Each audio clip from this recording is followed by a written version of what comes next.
Hola, buenas tardes. Somos un grupo de padres que estamos muy preocupados por la pandemia que estamos viviendo. Hoy nos hemos reunido con un hombre de relieve, un hombre muy importante en el mundo de la ciencia, eh, uno de tantos investigadores que, bueno, pues tiene que brillar con luz propia, pero fuera de su país. Él fue quien coordinó la carta en la que 239 investigadores urgía a la OMS a reconocer que el coronavirus se transmite por vía aérea a través de aerosoles. Es catedrático de Química, Ciencias Medioambientales en la Universidad de Colorado, en Estados Unidos. El protagonista de esta tarde es José Luis Jiménez. En esta reunión nos acompañan también Amparo Campo, Esther Martínez y Ana Ruiz, que les habla. Bueno, empezamos a preguntarle a José Luis Jiménez y nos gustaría que nos dijeses pues, cómo ves el tema de los aerosoles en los centros escolares, cómo ves lo que está pasando ahora mismo y que nos expliques un poquito más de los aerosoles. Gracias.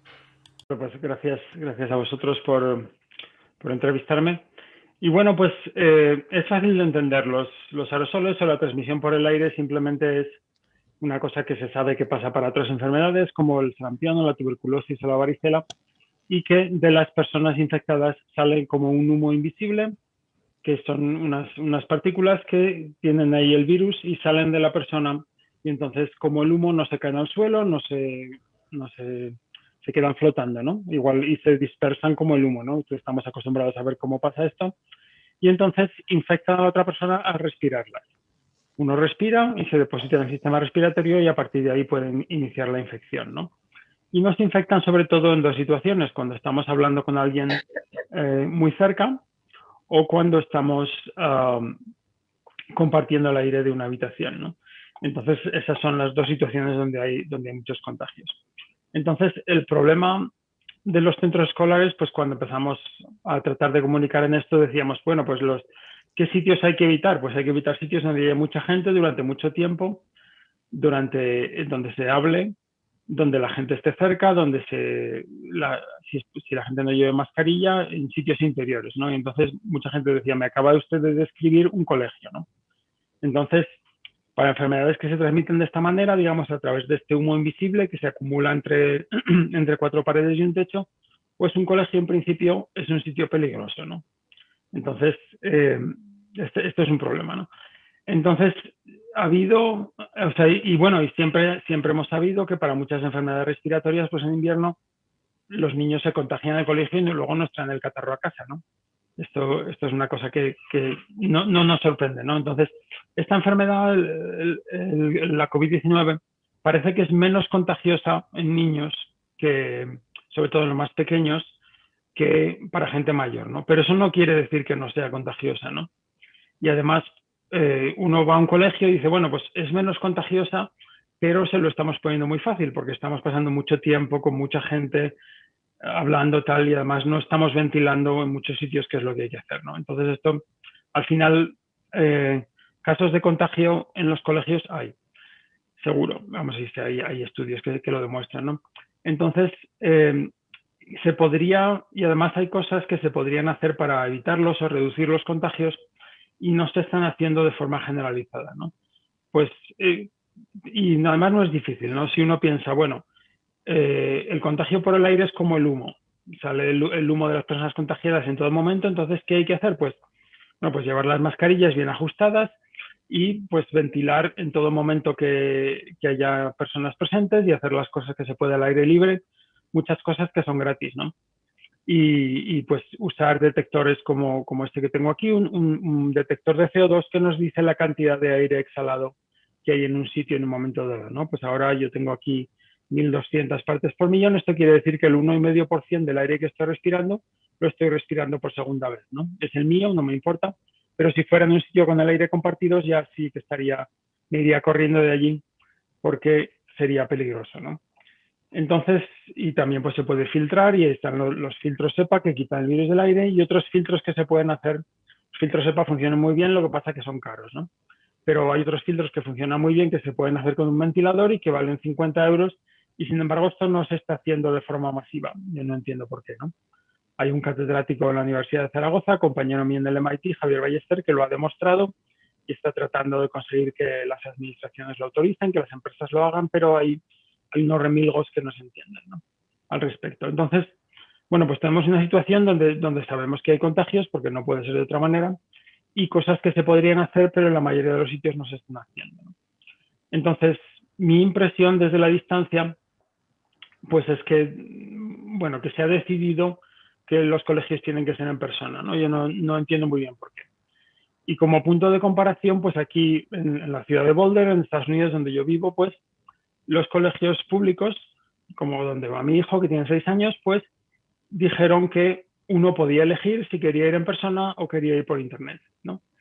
Y en ciertos momentos, cuando ha habido muchos casos, pues entonces todo el mundo por internet, y en otros momentos, pues uno puede elegir si en persona o por internet, ¿no? Entonces, nuestro hijo, porque tenemos una persona de riesgo en casa, lleva yendo todo el tiempo por internet, ¿no? Y pues es una lata, pero bueno, pues lo hacen bastante bien y es lo que hay, ¿no? Es lo que hay que aguantar hasta que se pase la pandemia, ¿no? Entonces, a mí mi impresión es que en España se hizo una decisión política, tal vez porque veían lo de la internet muy difícil lo veían muy difícil de organizar, no entiendo por qué, ¿no? Pero se hizo una decisión política de que esto se iba a hacer en persona sí o sí, y que se iba a obligar a la gente con todas las medidas que se pudieran, y que se iba a negar que había contagios en las escuelas, ¿no? Entonces, se acordarán a lo mejor la gente de una cierta edad de la guerra de Irak, donde el gobierno norteamericano decidió que iban a invadir Irak, ¿no? Esto se decidió y entonces había que encontrarle excusas, y entonces se inventaron las armas de destrucción masiva y se manipuló la prensa y se hizo todo, entonces, de manera que el objetivo, que era invadir Irak, pues era lo que había que hacer, y todo lo demás echaban balones fuera, ¿no? Entonces, lo que yo veo es que en España las administraciones han hecho esto, ¿no? Entonces han decidido que las clases en persona sí o sí, y entonces se niega que haya contagios, no se investiga, de manera que no haya datos que demuestren que hay contagios, entonces se puede seguir diciendo que no hay contagios porque ellos mismos no lo están investigando, ¿no? Y los medios de comunicación en España pues son muy dependientes de la publicidad institucional de los gobiernos, y entonces se plantan en los medios de comunicación artículos de los estudios que dicen que no hay contagios, ¿no? En realidad, en la comunidad científica es cierto que hay un debate, ¿no? Hay un debate, hay gente que piensa que hay menos contagios, pero en realidad la mayoría de la comunidad científica, la mayor parte de la evidencia es que sí hay muchos contagios, ¿no? Entonces, pero esto en España se niega y se sacan solo artículos de los estudios que dice que no, que hay pocos contagios, que esto pues no es cierto, ¿no? Entonces, es una enfermedad muy variable, que es confusa, ¿no? Porque es una enfermedad donde mucha de la gente contagiada no contagia a nadie, y hay una poca de la gente contagiada que contagia muchísimo, ¿no? Entonces, claro, uno puede encontrar muchas anécdotas de que había un niño contagiado y no contagió. Esto es normal, es lo que esperamos, ¿no? Pero luego hay otro niño contagiado que contagia mucho, ¿no? Y, por ejemplo, hay un caso en la ciudad de Hamburgo, en Alemania, donde se contagiaron 30 niños, ¿no? Y las autoridades dijeron que, bueno, que esos se habían contagiado todos en otros sitios, ¿no? Que se habían contagiado en casa, tal y cual. Y hubo un estudio que no se había hecho público, donde hicieron un análisis genómico, secuenciaron el virus, y entonces se puede ver si es exactamente el mismo virus, ¿no? Y se vio que los 30 niños tenían todos exactamente el mismo virus. Y esto solo puede pasar si el virus venía de una persona, ¿no? Entonces, el estudio concluye que estos 30 contagios habían pasado en la escuela, ¿no? Pero esto se mantuvo oculto, solo a través de una acción legal han conseguido que el estudio salga, ¿no? Pero en España yo no he visto ningún estudio de este tipo, ¿no? Entonces, si no los haces, no te puedes enterar, ¿no? Y puedes seguir negando por razones políticas que los contagios suceden en las escuelas, ¿no? Y entonces, y luego, pues eso, como decía, pues se usan todos los resortes, se dice, pues si los niños que no quieran ir o que porque tienen familiares de riesgo o lo que sea, pues se les hace la vida lo más difícil posible, ¿no? Por razones políticas, ¿no? Pues para disuadir a los demás de que dejen de ir, ¿no? Entonces se les amenaza con la inspección, se les amenaza con que no van a pasar de curso, cosas que, en fin, esto en una situación de pandemia me parece absolutamente abominable, ¿no? ¿Hay algún sistema de ventilación, algún elemento de depuración del aire o algún sistema que garantice conciliar la presencialidad con los no contagios? A ver, cuando tú tienes una enfermedad que se contagia compartiendo el aire, si te pones a compartir el aire, no puedes nunca eliminar el riesgo, no puedes disminuirlo, ¿no? Entonces, y se puede disminuir mucho, porque, por ejemplo, pues con esta medida del CO2, de la cantidad de aire inhalado, se ve que en muchas aulas con las ventanas cerradas tienes 2.000, 3.000, 4.000, 5.000 partes por millón de CO2, ¿no? O sea, está los niños respirando el 10% del aire que respiran, ya lo ha respirado otro niño antes, ¿no? Entonces así se contagian. Entonces, no es difícil, y lo han mostrado muchos de mis compañeros, que se puede bajar este nivel a unas 700 partes por millón. Es fácil bajarlo abriendo las ventanas y sin pasar mucho frío. Sí, pues hay que ponerse abrigos. Entonces hay cosas que se pueden hacer para bajar el riesgo muchísimo, la mayoría de las cuales son gratis, ¿no? Y pues estos medidores de CO2, tener uno por escuela, pues costaría unos 200 euros y se ahorraría mucha calefacción, que es mucho más caro que 200 euros. Y luego también se podrían hacer estos filtros baratos que le digo, con un ventilador a un coste muy limitado, ¿no? Entonces hay cosas que se pueden hacer, ¿no? Si se decide que hay presencialidad, o si se da la opción de presencialidad, se debería hacer de forma sistemática, tomar estas medidas que limitan los contagios, ¿no? Pero hacer los contagios cero no es posible, ¿no? Es simplemente, pero es posible bajarlo mucho, ¿no? ¿Por qué no se hace? Pues no lo sé, pero bueno, parte de la situación es por coste, ¿no? O sea, de una cierta administración autonómica, a mí me llegó, digamos, por privado un testimonio de alguien que trabaja allí, al que le habían encargado que dijera que los filtros EPA no funcionan, ¿no? ¿Y por qué? Pues había que encontrar bulos, que si los filtros EPA pueden aumentar, tal y cual. ¿Y por qué le habían encargado que escribiera un documento de que los filtros EPA no funcionaban? Porque no tenían dinero para comprar filtros EPA, y si decían que sí funcionaban, digamos, estaban en la obligación de comprarlos, ¿no? Entonces, en vez de decir, bueno, pues vamos, en vez de los EPA, vamos a usar los baratos y vamos a por lo menos a darle la opción a los padres que lo compren, o a las escuelas, o lo que sea, de la manera que se puede hacer, pues, pues se niega. No se ha decidido que se va a hacer en persona, pero como no se tiene dinero para hacerlo seguro, pues entonces se niega que haya un peligro y se niega que las medidas de control funcionen. Bueno, no solamente se niega, sino que se niegan datos también. Una cosa es la realidad que vivimos y otra la que nos quieren hacer ver. Tenemos datos por parte de Sanidad, pero Educación no emite ningún dato. Disculpad, máxime, cuando por lo menos nos consta de muchos sitios en los que ni siquiera se han suprimido las clases de flauta, de música, y tienes a niños de 8 años, 20 niños, que cuando llega la clase de música se ponen todos a tocar su flauta. Esto es un desastre, ¿no? Porque sabemos que los instrumentos de viento son procedimientos de generación de aerosoles. Esto lo han estudiado, vamos, lo están estudiando a mis compañeros, como Shelley Miller, aquí en la Universidad de Colorado.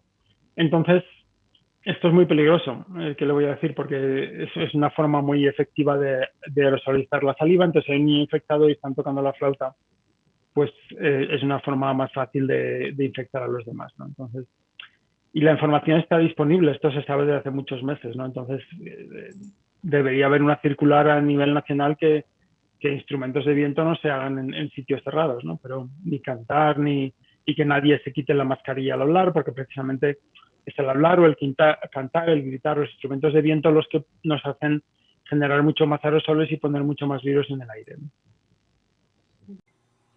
¿Nos puedes explicar qué diferencia hay entre gotículas y aerosoles? Simplemente se diferencian por el tamaño. Las gotas o las gotículas son más grandes y son como un proyectil, ¿no? Salen de ti y va como un proyectil, y entonces infectan si te pegan dentro del ojo, en esta parte muy pequeña expuesta dentro de las fosas nasales, o dentro de la boca, ¿no? Y si no, pues como son un proyectil, pues se caen al suelo y ya está, ¿no? Y los aerosoles pues son las mismas pelotitas, pero más pequeñas, ¿no? Y es como el humo y se quedan flotando y te infectan al respirar, ¿no? Entonces, sí, al principio de la pandemia, pues la OMS dijo que lo de los aerosoles era un bulo, ¿no? Que la infección por el aire era un bulo y que esto se infectaba por gotículas y tal. Entonces, y parten de un error, la verdad que todavía no lo han aceptado mucho porque parten de un error de 1910. Los campos de la epidemiología de enfermedades infecciosas llevan confundidos pensando que las gotículas son importantes desde 1910 y esto es un error, ¿no? Y no sea esta pandemia ha destapado el pastel, ¿no? Entonces, estas gotículas proyectiles solo te pueden infectar en realidad si alguien te tose o te estornuda en la cara, ¿no? Si alguien te tose o te estornuda en la cara y te pega, pues entonces sí que te puedes infectar, ¿no? Pero si no, aquí la gente con síntomas que está tosiendo no está por ahí, no es así como se está expandiendo la pandemia, se está expandiendo al hablar, al compartir el aire, hacer cosas así. Entonces, esto está dominado por los aerosoles y tenemos que pensar que la forma que nos contagiamos es que toda la gente que nos encontramos está como exhalando un humo y nosotros tenemos que hacer lo que haríamos para respirar menos humo, ¿no? Pues pasar menos tiempo, ir a menos sitios donde hay gente, si hay gente sin mascarilla o la mascarilla mal puesta, salir de allí, todas estas cosas, ¿no? Hacer las cosas al aire libre.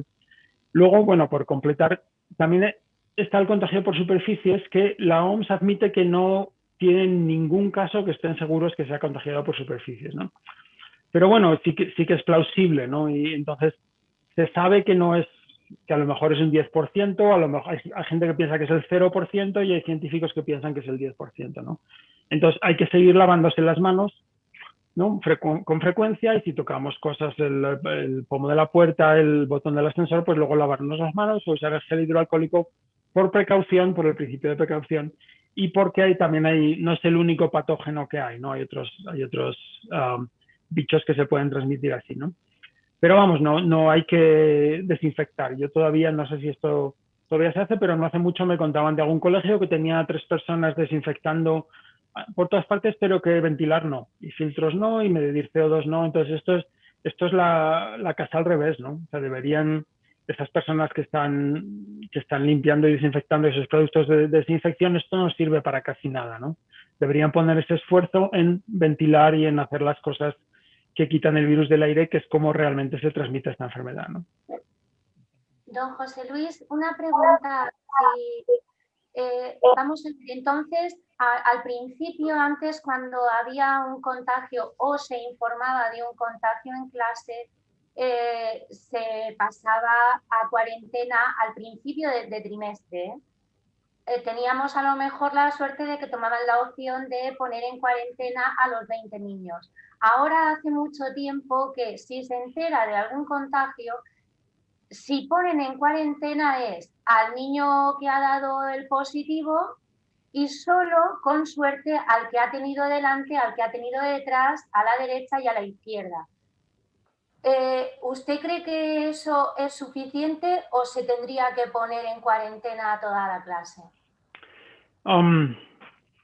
Hombre, yo creo que sería mejor poner a más niños en cuarentena, ¿no? Si estuviera la habitación muy bien ventilada, pues a lo mejor solo poner a los de alrededor, pero también los niños no están siempre en posiciones estáticas, también van al comedor y también van al recreo, entonces se pueden contagiar y no todo el mundo lleva las mascarillas bien o en todo momento, tal, entonces se pueden contagiar en otros sitios, ¿no? Entonces, ¿qué pasa? Pues como les decía, es una enfermedad muy variable, ¿no? Entonces, hay muchos niños y mucha gente mayor que está contagiada y no contagia, ¿no? Entonces, esto lo ven y ven, bueno, pues este niño se ha contagiado, les hemos hecho la PCR todos y no se han contagiado, ¿no? Pero ¿qué pasa? Que luego tienes otro niño o el profesor o lo que sea que está contagiado y contagia a un montón de gente, porque es así, porque esta enfermedad, el 20% de los contagiados contagian al 80% de los nuevos contagiados, ¿no? Tiene una gran dispersión, es como lo llamamos los científicos, ¿no? Entonces, pues hay que, por el principio de precaución, pues hay que poner en cuarentena a todo el mundo porque no sabes cuándo te ha tocado el que es un supercontagiador y está contagiando a mucha gente, ¿no? Pero bueno, también, como decía, pues esto, claro, como hay tantos casos en la sociedad, si hubiera muy pocos casos, si hubiera controlado mejor, entonces el coste, digamos, social de poner las clases en cuarentena sería menor, pero como hay tantos casos y esto está pasando tantas veces, pues ven que la decisión me parece a mí, la decisión de mantener los coles abiertos sí o sí, pues se tambalea si tienen que empezar a poner a tantos niños en cuarentena, ¿no? Entonces también me parece una decisión política, no basada en la ciencia, sino basada en una decisión política de mantenerlo aquello abierto de cualquier manera, ¿no? Estos días estamos viendo noticias de la situación en Reino Unido, del cierre temporal de colegios. ¿Cómo ves esta decisión? Es más contagiosa en niños, ¿no? Entonces esto me parece una decisión acertada, bueno, con un gran retraso, ¿no? Y seguramente, bueno, ya veremos, espero equivocarme, pero me parece que estos meses que quedan hasta que esté vacunada la mayoría de la gente, pues van a ser bastante difíciles, ¿no? Entonces, ya veremos. Pero la nueva variante, que parece que pues hay muchos informes científicos que estoy viendo yo, y hechos por gente, diferentes científicos, equipos diferentes, de formas diferentes, y todos apuntan que esta nueva variante es mucho más contagiosa, ¿no? Y que por eso se está imponiendo, ¿no? Entonces, es un poco como ahora la vemos en Reino Unido y de repente está aquí. Tenemos que pensar otra vez en el principio de la pandemia, ¿no? Que desde que se empezó a ver unos pocos casos hasta que estábamos en una situación más difícil, pues pasan meses, ¿no? Porque se va propagando.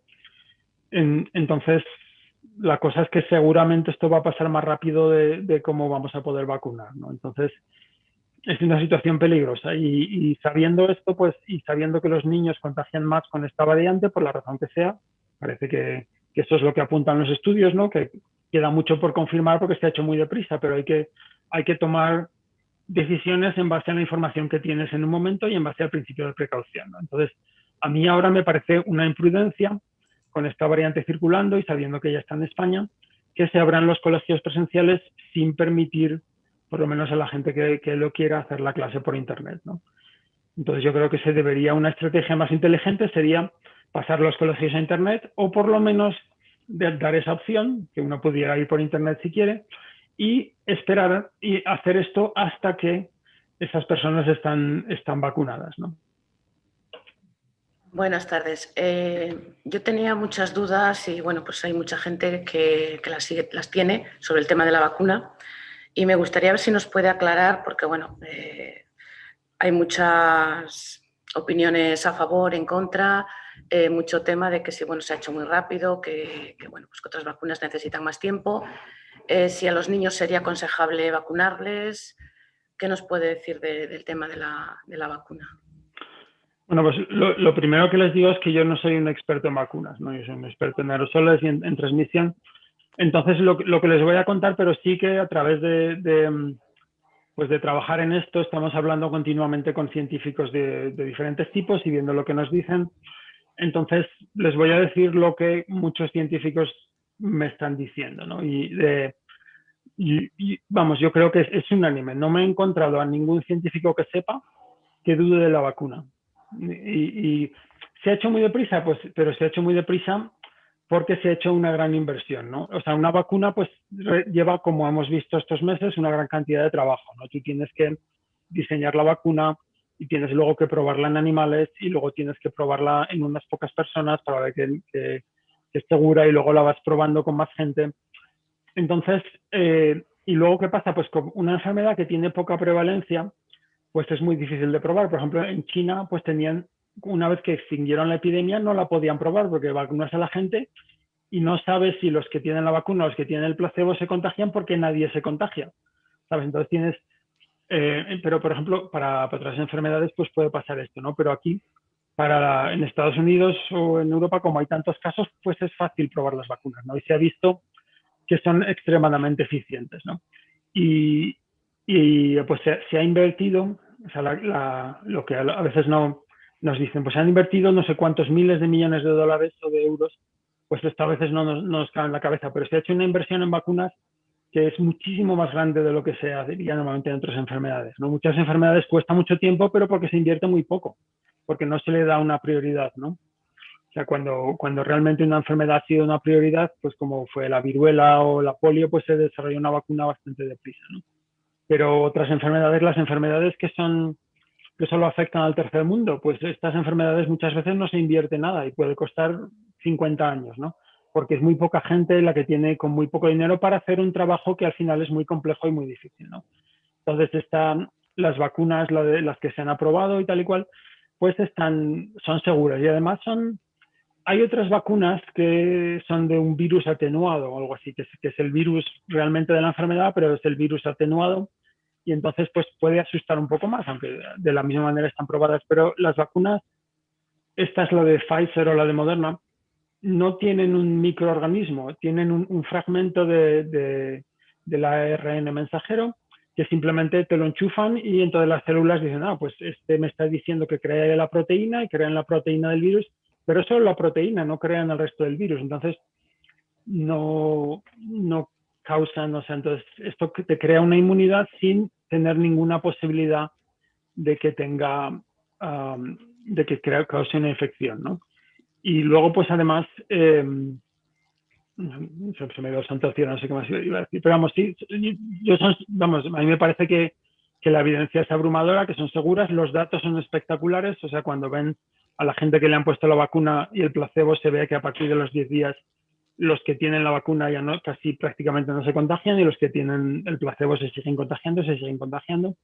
Entonces, me parece un gran éxito. O sea, ahora las revistas científicas y los científicos todos están diciendo, bueno, que esto es como poner el hombre en la luna, ¿no? O sea, desarrollar estas vacunas es un gran reto, ¿no? Y luego, pues, saber que la gente en la CDC o los comités que investigan y que están mirando a ver si las vacunas funcionan, aunque están haciendo las cosas mucho más rápido porque se está invirtiendo y están saliendo los datos mucho más rápido, no se están saltando las normas, ¿no? No están aprobando cosas que no se aprobarían en otras situaciones, ¿no? Entonces yo le animaría a la gente a que se vacunase lo antes posible, ¿no? Y pues en los colegios aquí lo que estamos diciendo es que si quieren abrir los colegios en persona, lo primero que tienen que hacer es vacunar a todos los profesores, ¿no? Y que hasta que no los vacunen, que no abran los colegios, ¿no? En cuanto a los niños, pues esto, mire, esto ya me cae más lejos. Lo que he visto a científicos que recomiendan que sí se les vacune, pero un poco más adelante, pero se ha investigado poco porque en las pruebas al principio no se les ha puesto vacuna a los niños. Supongo que ahora se están haciendo estas pruebas, pero vamos, sí que no hay razón para pensar que esto no funcionaría, ¿no? Pero bueno, hay que hacer los estudios primero y se dan los estudios y las aprobaciones, ¿no? Y una pregunta, José Luis, porque antes has mencionado que aquí en España no hay datos de niños, o sea, sí que en una primera ola se nos hizo como una especie de gráfica por edades, de que afectaba a los mayores de 80, de que a los niños era muy poquito. De hecho, creo que en la primera ola aquí fueron como 8 o 10 niños los que se vieron afectados y fallecieron. Pero casualmente en España ya, si viene la nueva cepa, como ya ha venido, ya va a ser la cuarta ola que nos venga. Tuvimos la primera, la de verano, la de noviembre y ahora nos viene una cuarta.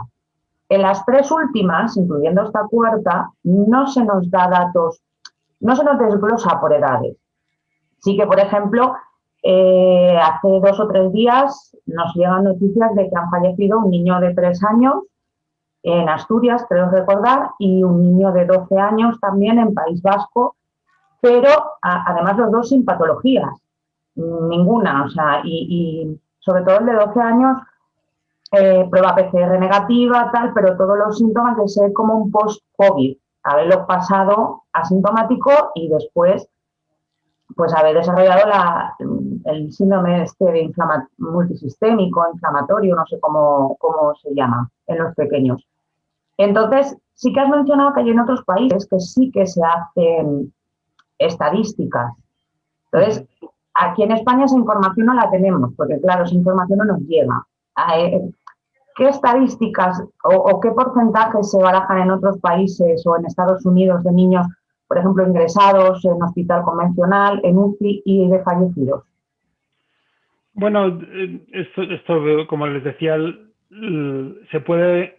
enfermedad final es la misma, ¿no? Se puede mirar la información de otros países. Entonces, sí que se sabe que esta es una enfermedad donde la mortalidad y la gravedad aumentan mucho con la edad, ¿no? Esto ya lo sabemos desde la primera ola, pero también desde la primera ola, como has explicado, pues se sabe que hay casos de niños que mueren o que sí tienen secuelas, ¿no? Entonces, esto sí sigue siendo así, ¿no?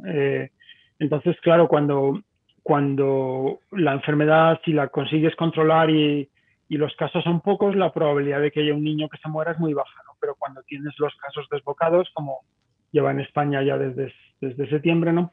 Pues van habiendo niños que van muriendo, esto va pasando, ¿no? Pero, y claro, es una lotería, no sabes, no se ha visto, hay gente que lo estudia, pero no se ve claramente que digas, bueno, son los niños que tienen este tipo de cosa preexistente o que tienen este gen o que tienen este tipo de sangre, no se ve una correlación para que pudieras decir, pues estos niños son los que están en riesgo, ¿no? Sino que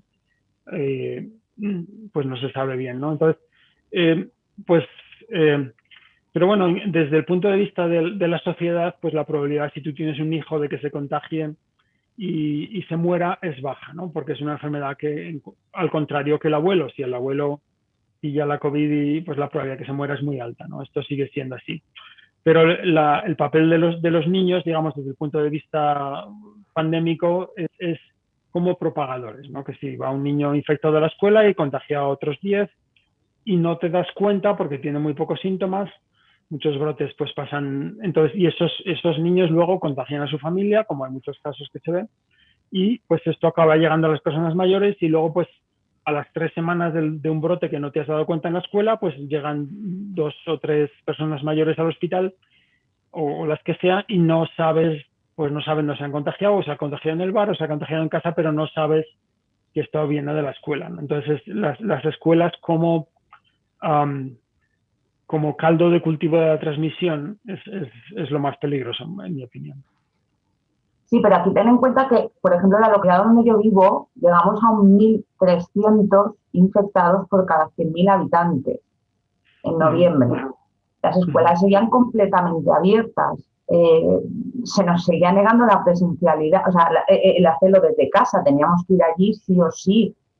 Y claro, no es lo mismo, a lo mejor en otros países donde sí que se han tomado ciertas medidas, que aquí en España, por ejemplo, que van 20, 25, 30 niños con mascarillas, algunos de tela, otros reutilizadas, o sea, tampoco llevan las mascarillas adecuadas, donde hasta, creo recordar, octubre, las administraciones no dieron el visto bueno a que los niños almorzaran al aire libre, es decir, los niños tenían que almorzar dentro de las aulas y también dependiendo de la zona donde estemos, porque claro, no es lo mismo el norte de España o una zona de la Sierra de Madrid que una zona cercana en la playa, en el Mediterráneo. O sea, llueve, nieva y las ventanas va a ser muy difícil que estén abiertas. Los niños no van a poder salir a almorzar al patio.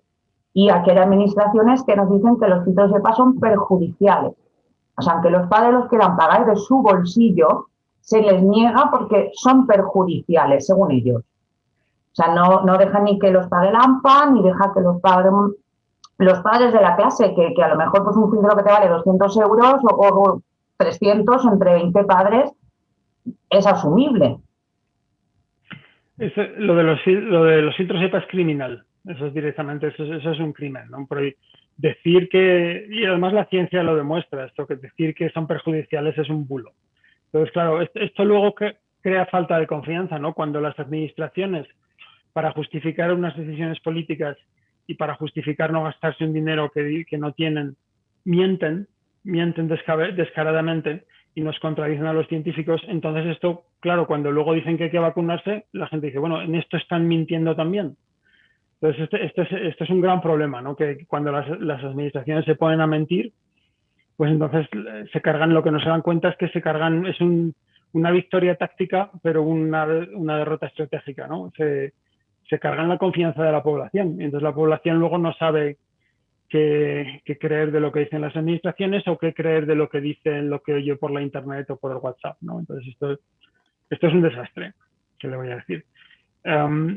Sí, la verdad que la ventilación, una cosa que pues que también lo han demostrado compañeros míos como Javier Ballester o José Manuel Felici de la Zarza Mesura en Valencia, pues que se puede ventilar muy bien sin pasar mucho frío, ¿no? Porque la cosa de ventilar, la gente a veces entiende, bueno, es que hay que abrir las ventanas de par en par. No, hay que tenerlas abiertas un poquito solo cuando están los niños, ¿no? Entonces, por ejemplo, salió un protocolo del Gobierno de Aragón donde decían que había que ventilar antes de que los niños vinieran y después de que se fueran, lo cual es completamente inútil. hay que ventilar cuando están saliendo los virus de la gente, no cuando no están los niños en el aula. Eso no sirve para nada. Eso sirve para enfriar el aula, para tirar por la ventana la ventilación y para que pasen más frío y para quejarse después. Entonces, y esto no es tan difícil, llevamos muchos meses explicándolo, ¿no?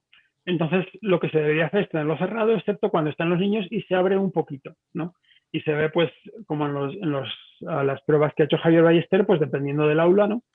Pues se podía, en algunas aulas que estuvo mirando, pues se podían abrir las ventanas, 3 ventanas 15 centímetros y esto era suficiente, ¿no? Que era mucho menos que abrir todo de par en par, ¿no? Y pues hay que abrir la puerta hay que ventilar los pasillos, hay que hacer una serie de cosas, pero que no es tan difícil, ¿no? Y como les digo, pues por 100 o 200 euros por colegio se puede conseguir un medidor de CO2 que se comparte y ya puedes ver dónde estás ventilando suficiente, porque esto sí que varía un poco en las clases, ¿no? Una clase en una esquina en el último piso, pues tiene la misma ventilación, tiene más ventilación que una clase que está más abajo, más resguardada, ¿no?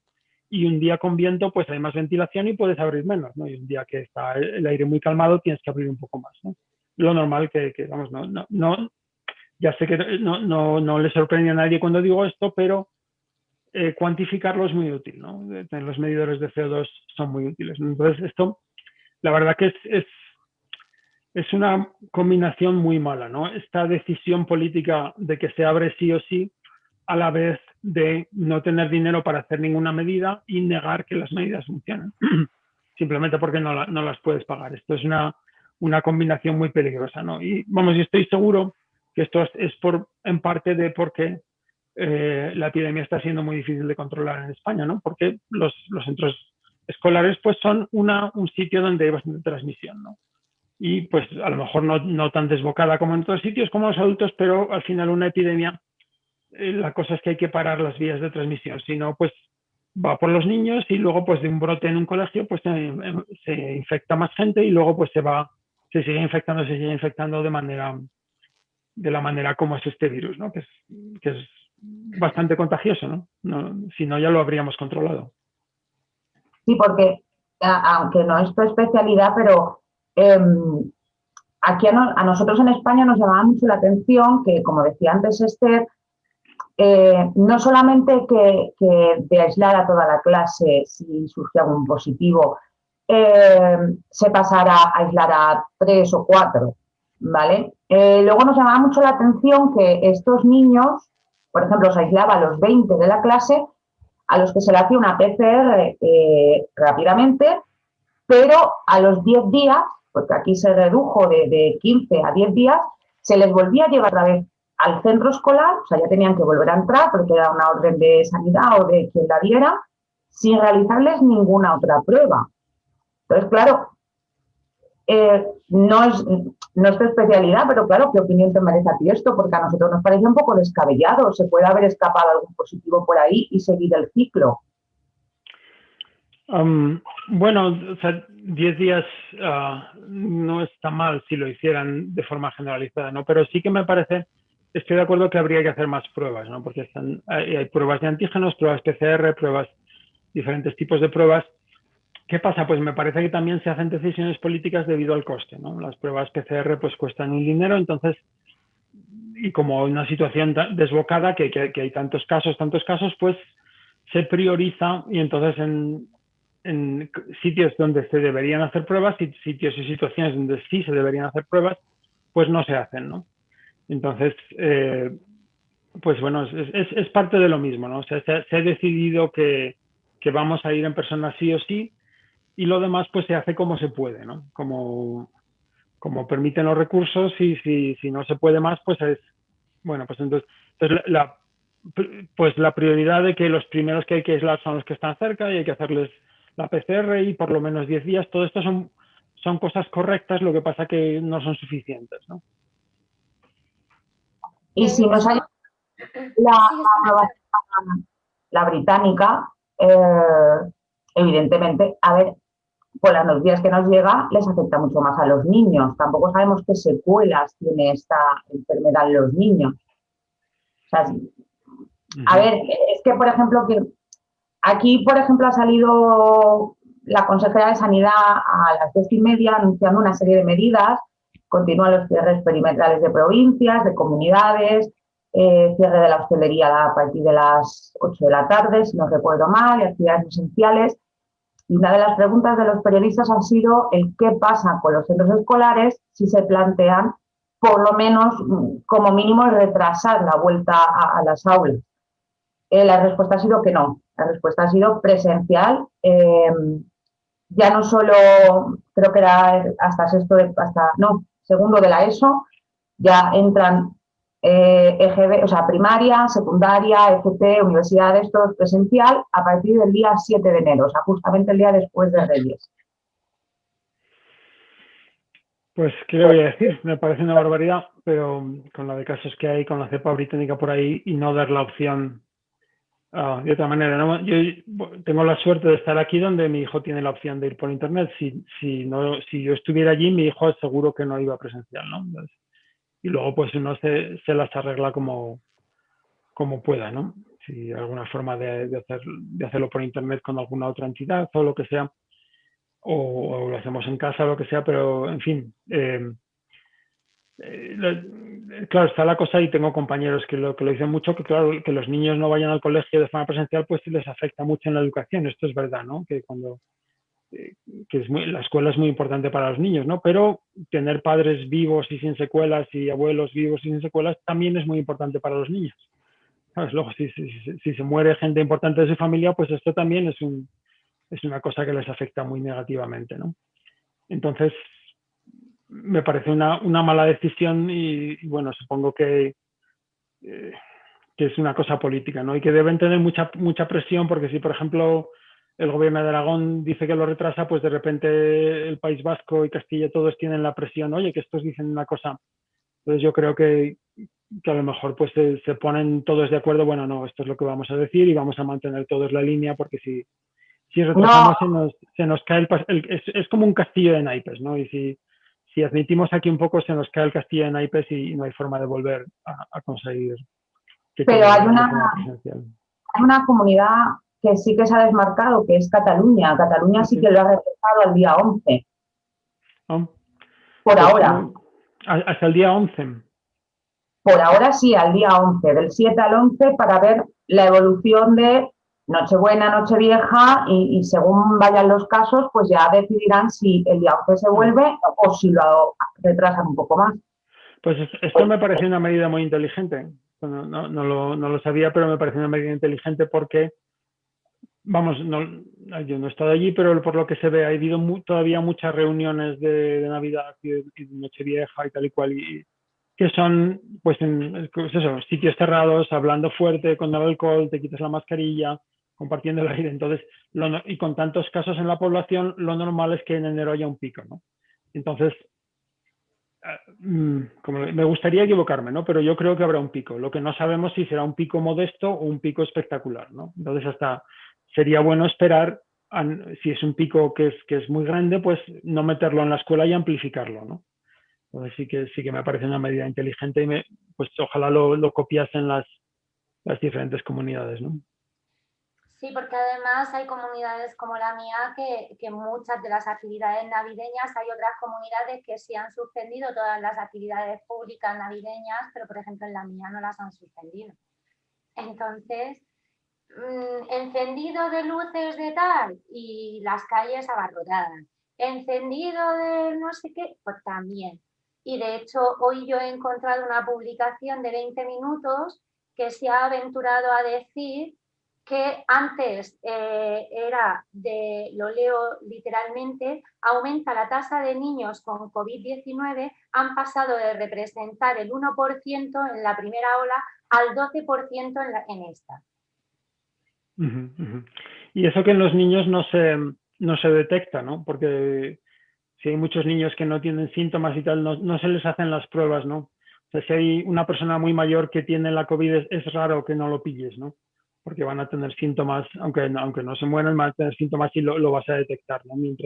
Y estás más preocupado por detectarlo, mientras que los niños, pues a lo mejor casi no tienen síntomas, se les pica un poco la nariz y tal, y no lo pilles. Entonces esto, sí, vamos, hay mucha evidencia de que en las escuelas hay transmisión, ¿no? Entonces, a veces hay argumentos muy simplistas, ¿no? Es una enfermedad, y esto lo estamos viendo, ¿no? Estamos todos aprendiendo. Una pandemia es una cosa muy compleja, ¿no? Porque es una enfermedad compleja que tiene esta gran...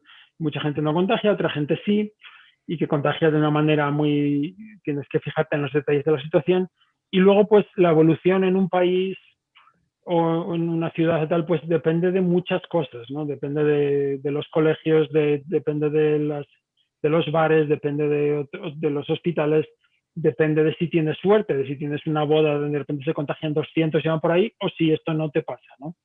Entonces, a veces la gente dice, bueno, es que en tal país, como decían en Suecia, ¿no?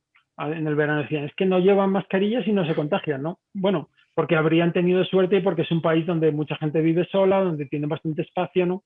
Pero luego ya vemos que con el tiempo les ha pillado el toro, ¿no? Y tienen más muertos per cápita casi que nadie en el mundo y han tenido que admitir y rectificar, ¿no? Entonces, pero claro, tú ves ciertas situaciones, pues en tal sitio y son cosas difíciles de interpretar, ¿no? Yo veo mucha gente malinterpretando la evidencia, ¿no?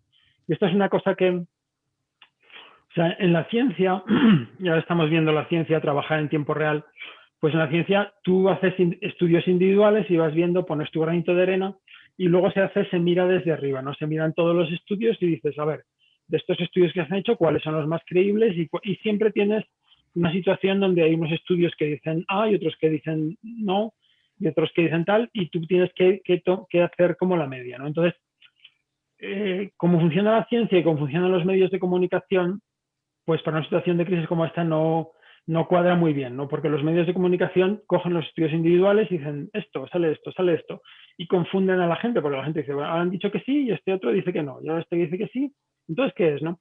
Es que esto es normal, la ciencia funciona así, y tú tienes un estudio que haciéndolo honestamente te sale que sí y otro haciéndolo honestamente te sale que no.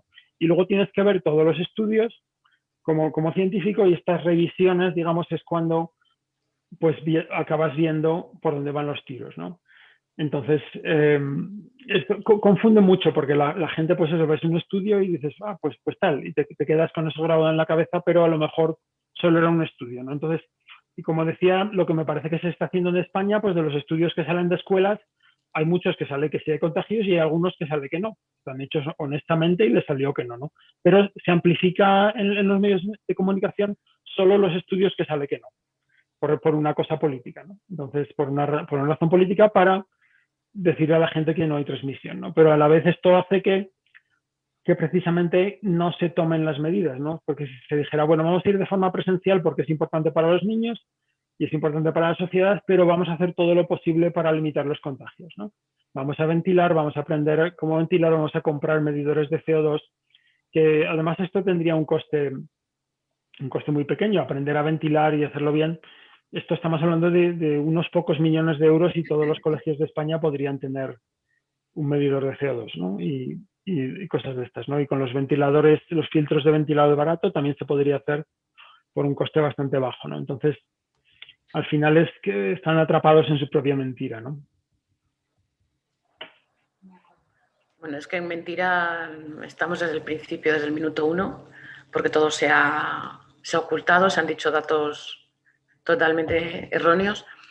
Volviendo al tema que comentabas antes de que es muy bueno el ir al colegio para los niños, bueno, tengo noticias, es extraoficial, por supuesto, porque la Administración nunca va a dar estos datos, que en la actualidad hay muchos niños en tratamiento psicológico de los que acuden en clase. Ha habido niños que han intentado suicidarse porque, bueno, pues bueno, para ellos no es una cosa entendible el que no puedan estar jugando como antiguamente lo hacían con sus amigos, el tocarse, el compartir cosas. Entonces, creo que estamos pagando un precio muy alto por un experimento social, a mi forma de ver, que se está haciendo en este país, porque se está obligando, se está bajo amenazas y se está sometiendo a todas las familias, tengan patologías o no las tengan, todos tenemos que ir como corderitos detrás de esas normas. No se está viendo el futuro de este país, que son estos niños, que están sufriendo mucho, más están sufriendo los que van al colegio, yo creo que, yo hablo por mi caso personal, que los que están en casa. No se les valora y entonces, bueno, creo que sería bueno que esos datos también saliesen a la luz y se diese a conocer que, bueno, pues no se puede permitir también niños... yo he visto fotografías de niños estar escribiendo y haciendo las tareas con las manos moraditas porque tienen las ventanas abiertas. Yo vivo en el norte, vivo en el País Vasco y aquí hace frío. Y bueno, pues cuando tienen todas las ventanas abiertas, pues los niños con bufanda, con abrigo, las manos, pues eso, como digo, ya moraditas, que no pueden casi que escribir, creo que es inhumano. O sea, es inhumano. Tanto obligarles a ir al colegio, que se arriesgan bueno, pues a contagiarse, a coger el COVID, y si no cogen el COVID van a coger otro problema respiratorio, ¿no? otra enfermedad respiratoria, vamos, una pulmonía o cualquier cosa, porque realmente es inhumano lo que se está haciendo con los niños en este país. Bueno, yo creo que no sé cómo solucionarlo. Bueno, pues comentar varias cosas en respuesta a uno. Pues si tienen las manos moradas están ventilando demasiado, ¿no? Y este es el problema de... esto no es necesario, ¿no? Y es el problema de la falta de información y de que no sean los gobiernos los que expliquen esto y los que proporcionen un medidor de CO2. Se puede ventilar manteniendo el confort térmico. O sea, aunque haya frío, pues a lo mejor se puede estar, en vez de a 22 grados, estás a 17 o estás a 15. Pero si tienes las manos moradas porque está la clase a 5 grados, es que tienen todo abierto de par en par de una manera que no es necesaria, ¿no? Entonces esto es parte del problema de no dar información, ¿no? Y al final, si la situación es tienes que decidir o está todo abierto de par en par o está todo cerrado, pues entonces al final, viendo esto, pues vas a decidir que esté cerrado, pero es que no estamos considerando la solución real, que es tener abierto un poco, porque para el aire se cambia bastante deprisa, ¿no? Entonces se puede abrir un poco, no pasar demasiado frío, y ventilar lo suficiente, reducir los contagios muchísimo, ¿no? Respecto a las consecuencias para la salud mental, pues por supuesto, ¿no? O sea, la pandemia está siendo dificilísima para la salud mental de todos, ¿no? Pues esto va a dejar muchas secuelas y nos va a dejar a todos bastante cansados y a lo mejor traumatizados, ¿no? Pues, para los niños pues también pues sí que es muy problemático estar en estas situaciones, pues los niños, sobre todo los más pequeños, pues no entienden las restricciones y bueno, pues sí, ¿qué le voy a decir? Estoy de acuerdo que es difícil, ¿no? Ya cuando van siendo mayores, pues igual lo van entendiendo más, ¿no? O sea, mi hijo tiene 6 años, pues la verdad que no lo lleva mal, ¿no? Pero también igual es su propia personalidad de que aguanta, ¿no? Pero de vez en cuando, pues sí que explota y se sube por las paredes porque ya está harto, ¿no? Y necesita a sus amigos y tal, pero claro, no los puede ver, ¿no? La mayoría de sus amigos que se tomaban las restricciones un poco menos serias que nosotros, pues ha pasado la COVID toda la familia, ¿no? De varios de sus amigos, sí. Y, en fin. ¿Habría alguna posibilidad de organizar un comité de expertos a nivel mundial y que todos los gobiernos se sujetasen a esto? No, pues mucho es a nivel de los países, ¿no? Entonces los países tienen que decidir que quieren ir por ahí, ¿no? Entonces hay países que lo han hecho bien, como Taiwán o Nueva Zelanda o China, después de meter la pata al principio, pues han seguido a rajatabla lo que decían los científicos, han sido muy agresivos y han conseguido eliminar el virus, ¿no? Tienen algún brote más, pero cuando tienen un brote le dan un mazazo, van con todas las medidas y lo vuelven a parar. Esto se puede hacer, ¿no? Pero luego hay otros países, pues como Estados Unidos, yo creo que es el peor país del mundo, como lo ha hecho. Bueno, Suecia todavía nos gana, ¿no? Y en España pues se ha hecho bastante mal. No se ha dejado que la política, o sea, que se ha tratado como un tema político y un tema de bueno, pues si la Comunidad de Madrid y el gobierno son de partidos diferentes, pues se hacen la puñeta en vez de ayudarse, en vez de hacerlo como una cuestión de Estado que está por encima de la política, se ha visto como una cuestión política, ¿no? Y no se ha hecho caso a la ciencia, no se ha seguido, como lo que estamos hablando de los colegios, no se ha decidido que por cuestiones económico-sociales las escuelas en persona sí o sí, sin tomar medidas porque no hay dinero, y entonces, claro, esto son otras razones, no se sigue lo que nos diría la ciencia, que nos hubiera dicho que por el principio de precaución toda la escuela por internet hasta que consigamos bajar los casos, ¿no? Pero esto se ha decidido por otras razones. Entonces, se podría hacer y hay países que lo hacen, pero hay países como España donde no se ha hecho, ¿no? Y en fin, y una cosa que que sí yo he visto, ¿no? Pues en algún otro tema como el cambio climático, que conozco bien, en el que también trabajo, pues también lo he visto que hay una gran incompetencia de los políticos, que hay una gran incompetencia, no lo entienden, están enfocados en cuestiones políticas, no se dejan asesorar y esto crea una gran cantidad de problemas, ¿no? Porque los problemas al final necesitas entenderlos y actuar en consecuencia de forma rápida, ¿no? Luego hay otro problema que también para mí ha sido una sorpresa y es esta organización, digamos, de salud pública que nos tiene que dar las normas y tal, es la OMS, ¿no? La OMS es la que nos tiene que decir qué hacerlo. Entonces, ¿qué pasa? Que la OMS funciona muy mal.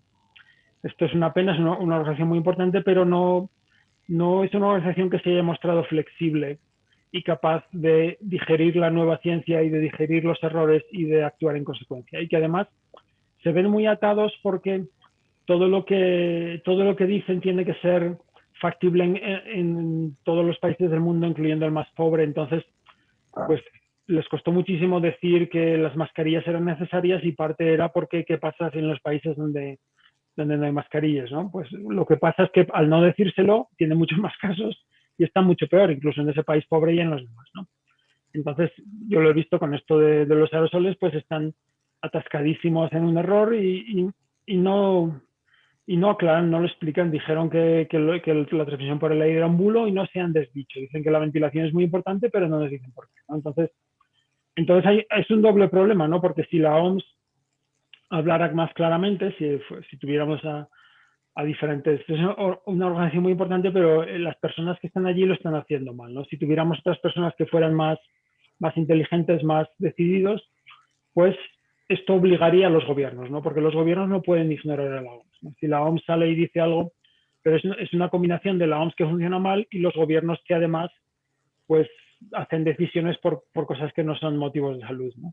Porque, o sea, como digo, la OMS funciona mal, pero también, por ejemplo, había gente de la OMS confidencialmente que me decía, en España el primer confinamiento se hizo bien, pero luego se levantaron las medidas, no nos hicieron caso a partir de junio y se levantó el confinamiento y se permitieron los viajes y se permitió el turismo y todo demasiado deprisa, mucho más deprisa de lo que se lo decíamos, ¿no? Entonces esto ha causado que aumentaron los contagios y todavía estamos en esa ola, ¿no? Oscila, pero digamos ya no hemos llegado nunca a conseguir donde estábamos en junio, que hubiera muy pocos casos, ¿no? Una situación que se podrían todavía controlar con rastreo, cosas así, ¿no? Entonces, pues sí, lamentablemente pues esto es lo que es y bueno, pues hay alguna comunidad en España, por ejemplo, que se ve que lo hacen mejor o peor, pero una cosa clara que se ve es que no es el partido A o el partido B o las izquierdas, las derechas, el centro.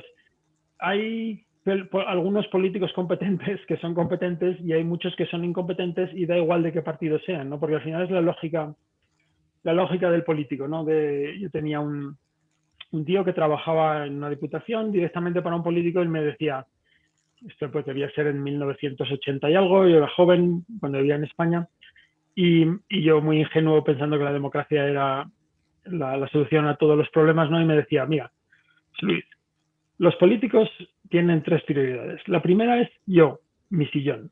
La segunda es el partido. Luego, si de todo eso sale algo que es beneficioso para la sociedad, pues muy bien. Pero vamos, eso no es la prioridad, ¿no? Y entonces, si uno ve que ellos actúan así, ¿no? Pues que tal político o tal otro político está actuando porque tácticamente les parece que esto les hace... Incluso yo lo veo, hay algunos políticos que sí que apoyan a lo mejor a lo de cosas que decimos, de medidas CO2 y tal, pero también un poco, no sé si por creencia, sino porque piensan que por ahí van a ir los tiros y esto les va a dar puntos políticos, ¿no? Entonces, es un problema y esto es un problema no solo para la pandemia, sino para muchas otras cosas, ¿no? Que tenemos un sistema, bueno, que es mejor democracia que otras cosas, pero nos tenemos que involucrar más los ciudadanos, ¿no? Tenemos que estar más atentos y estar siempre preguntando y a la administración y tenemos que tratar de elegir políticos de los que fijarnos más no en el partido, sino en la persona y cómo de inteligentes son y si siguen la información correcta y si tienen las agallas de hacer las cosas difíciles cuando tocan hacer cosas difíciles, ¿no? Esto es lo que es un problema. Totalmente de acuerdo contigo, José Luis, pero nos encantaría estar más tiempo contigo, te agradecemos muchísimo que nos hayas dedicado este tiempo, que hayas compartido con nosotros tus conocimientos y gracias por dedicarnos este tiempo a estos padres y a toda España que necesitábamos algunas aclaraciones. Muchas gracias.